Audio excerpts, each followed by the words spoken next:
चलिए दोस्तों, हम रिवीजन के क्रम में आगे बढ़ते रहेंगे और हर चैप्टर के महत्वपूर्ण क्वेश्चंस को हम एक बार रिवीजन ज़रूर करेंगे। तो रिवीजन क्रम में हम चालू करते हैं, हम जो है शुरू करते हैं चैप्टर सेकंड। देखिए, भ्रूणी कलाओं के नाम लिखिए, कोरियन का मुख्य कार्य लिखिए। अब ये क्वेश्चन अगर आता है तो आप इसका उत्तर कैसे करेंगे? तो सिंपल सी बात है कि इसमें यॉर्क सैक, एम्नियन और कोरियन और जो है अपरा पोषक, ठीक है? तो ये मुख्य जो है भाग इसमें पाए जाते हैं। इसमें जो है कोरियन जो है बहुत तीव्र गति से वृद्धि करती है। तीव्र गति से वृद्धि करती है। यह इम्यून के बाहर की ओर निर्मित होती है। कोरियन प्लेसेंटा का निर्माण करती है। ये मेन पॉइंट है आपका। कोरियन प्लेसेंटा का निर्माण करती है। इम्यून तथा कोरियन के बीच की गुहा को कोरियोनिक गुहा कहा जाता है। कोरियन की एपिडर्म व ट्रोपोब्लास्ट की बाह्य सतह पर दीर्घ अंकुर उत्पन्न होते हैं, जिन्हें कोरियोनिक अंकुर कहा जाता है। ठीक है? तो अब आगे देखते हैं। ये कोरियोनिक गोनाडोट्रोपिक हार्मोन का स्रावण प्लेसेंटा विकसित होने तक डिंब ग्रंथि में कार्पस ल्यूटियम को सक्रिय रहता है, सक्रिय रखता है। ठीक है? तो इस क्वेश्चन को एक बार रिवाइज जरूर कर लें। चलिए आगे चलते हैं हम लोग।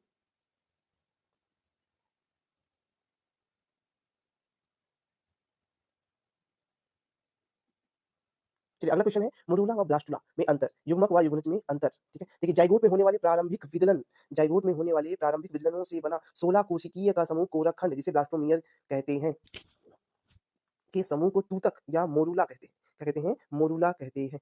ठीक है? इसे ब्लास्टुला कहते हैं। अब देखिए मोरूला कहते हैं, जबकि अधिक विभाजनों के होने से कोरक गुहा बनने के बाद इसे ब्लास्टुला कहा जाता है। वहीं पर अगर हम युग्मक और युग्मनज के अंतर की बात करेंगे, तो युग्मक में गुणसूत्रों की संख्या अगुणित अर्थात n होती है, वहीं निषेचन के बाद बनने के कारण, निषेचन के उपरांत बनने का युग्मनज की संख्या 2 गुणित पाई जाती है। ये इसका महत्वपूर्ण उत्तर जो है होगा। ठीक है? चलिए अब आगे की तरफ हम लोग चलेंगे, आगे की तरफ बात करेंगे।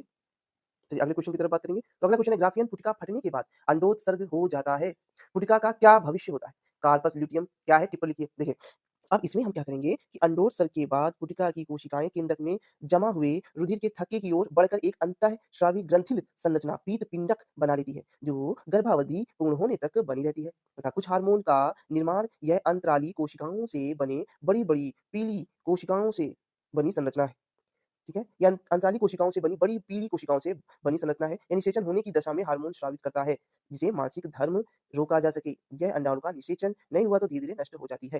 ठीक है? तो ये है कार्पस ल्यूटियम की बात। अगला क्वेश्चन देखेंगे हम लोग। मानव भ्रूण की 3 प्रारंभिक जनन स्तरों का क्या भविष्य होता है? एक्टोडर्म, मेसोडर्म और एंडोडर्म। इसका जो है बहुत ही ध्यानपूर्वक आप लोग पढ़ेंगे। एक्टोडर्म से क्या-क्या बनते हैं? त्वचा की एपिडर्मिस, वृक्क, ग्रंथियाँ, बाल, नाखून आदि, तंत्रिका तंत्र, अधिवृक्क ग्रंथि का मेडुला, पीयूष ग्रंथि का मध्यक पिंडक तथा पीनियल ग्रंथि, नेत्र व नेत्र से संबंधित भाग, अंतःकरण, लाल ग्रंथियाँ व लैक्राइमल ग्रंथि, दांत का इनेमल जो है बनता है जो है एक्टोडर्म से। अब अगर हम बात करते हैं मेसोडर्म की, तो मेसोडर्म से बनने वाले जो अंग हैं, त्वचा की डर्मिस, पेशियाँ, संयोजी ऊतक, पेरिटोनियम, वृक्क, जनन अधिवृक्क ग्रंथि का कॉर्टेक्स, हृदय रुधिर वाहिनियाँ, लिम्फ वाहिनियाँ, आहार नाल का पेशी स्तर तथा उपकला, हृदयावरण तथा प्लूरल स्तर। इस तरह से मेसोडर्म के बनने वाले अंग हो गए। एक्टोडर्म की अगर हम बात करेंगे तो एक्टोडर्म से बनने वाले जो भाग हैं, आहार नाल का भीतरी स्तर, आहार नाल की ग्रंथियाँ, यकृत, अग्नाशय, पीयूष, थायराइड, पैराथायराइड, थाइमस ग्रंथि, श्वास नली, श्वसनिकाएँ, ये सभी अंग जो है बनते हैं। चलिए अब हम बात करेंगे कि मानव शुक्राणु की संरचना पर हम जो है यहाँ पर चर्चा करेंगे। ठीक है? बहुत इंपॉर्टेंट क्वेश्चन है, आपको ये पता ही होगा, बिल्कुल पता होगा। ठीक है? 3 हिस्सों में बाँटा जा सकता है, सिर, मध्य भाग और पूँछ में। ठीक है? तो ये एक्रोसोम, ये जो भाग है, यह भाग अग्रपिंडक कहलाता है और इसमें जो है एक्रोसोम जो है होता है। इसे इसको सिर कहेंगे, इस गर्दन के भाग को इसे ग्रीवा कहेंगे, यहाँ पर सेंट्रियोल होता है और ये माइटोकॉन्ड्रिया यहाँ पर पाया जाता है, जो कि जो है ऊर्जा प्रदान करता है। यह जो है शुक्राणुओं को ऊर्जा प्रदान करता है। ये पूँछ जो है, यह क्या करता है कि यह जो है गति प्रदान, आगे की तरफ बढ़ने के लिए मदद करता है शुक्राणु। चलिए आगे की तरफ बढ़ते जाएँगे।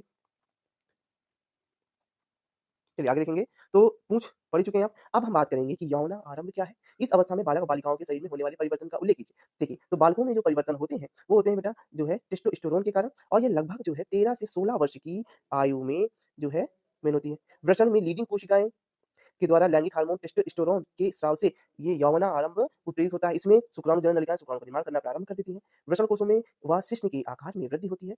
चेहरे व दाढ़ी, मूंछ, बाल या नाक के पास बाल हो जाते हैं। स्वर भारी हो जाता है और कंधे फैलकर चौड़े होने लगते हैं। वहीं पर अगर हम बालिकाओं की बात करेंगे तो उनमें कौन-कौन से परिवर्तन होते हैं? देखिए 11 से 12 वर्ष की आयु में यौवनारंभ प्रारंभ हो जाता है, ठीक है? और 13 से 14 वर्ष की आयु में अंडोत्सर्ग आवर्त चक्र प्रारंभ हो जाता है, ठीक है?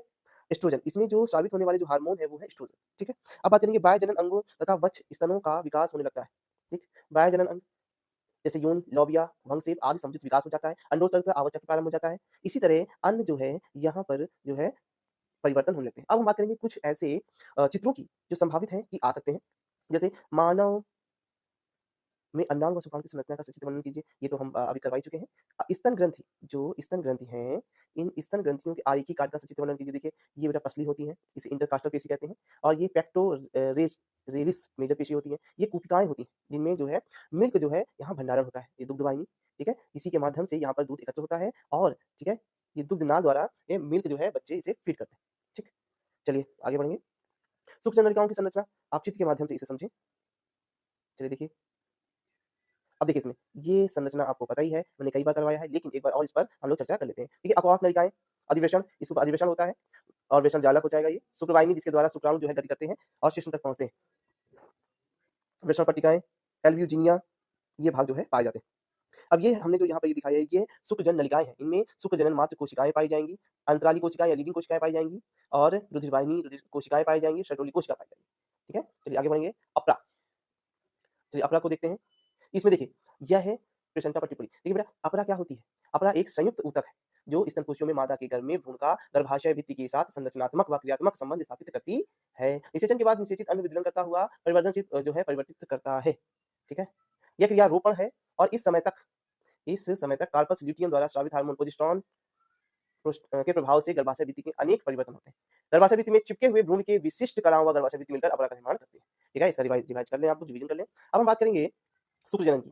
देखिए, शुक्रजनन की बात करने में सबसे पहले तो कोशिका, ये प्राथमिक जनन कोशिकाएँ जो है गुणन प्रवस्था में मतलब द्विगुणित होती हैं। ये इसमें 2n है, इससे द्विगुणित होती हैं। ये विभाजित होती हैं समसूत्री विभाजन के द्वारा।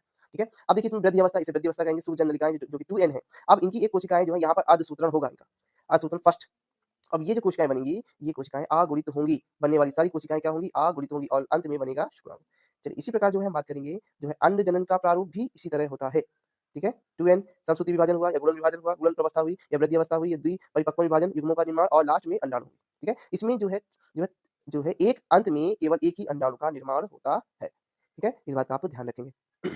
चलिए, अब बात करेंगे जो है अंडाणु की संरचना पर, इसका सचित्र जो है वर्णन देख लेते हैं। प्रवस्था 1, प्रवस्था 2, ठीक है? इस प्रथम ध्रुवीय कोशिकाएँ होती है ये और ये जो है सेंट्रिओल पाया जाता है, ठीक है? इसमें कोरोना रेडिएटा कोशिकाएँ होती हैं, इसी के माध्यम से ऊपर जो है यह क्या होता है, एक सुरक्षा कवच इसमें पाया जाता है, ज़ोना पेलुसुडा। तो इस प्रकार जो है आप लगातार रिवीजन करते रहें ताकि आपका एग्ज़ाम बहुत ही अच्छा हो जाए, ठीक है? तो इसी तरह वीडियो देखते रहिए और अधिक नॉलेज के लिए चैनल को सब्सक्राइब करें, लाइक करें और शेयर करें।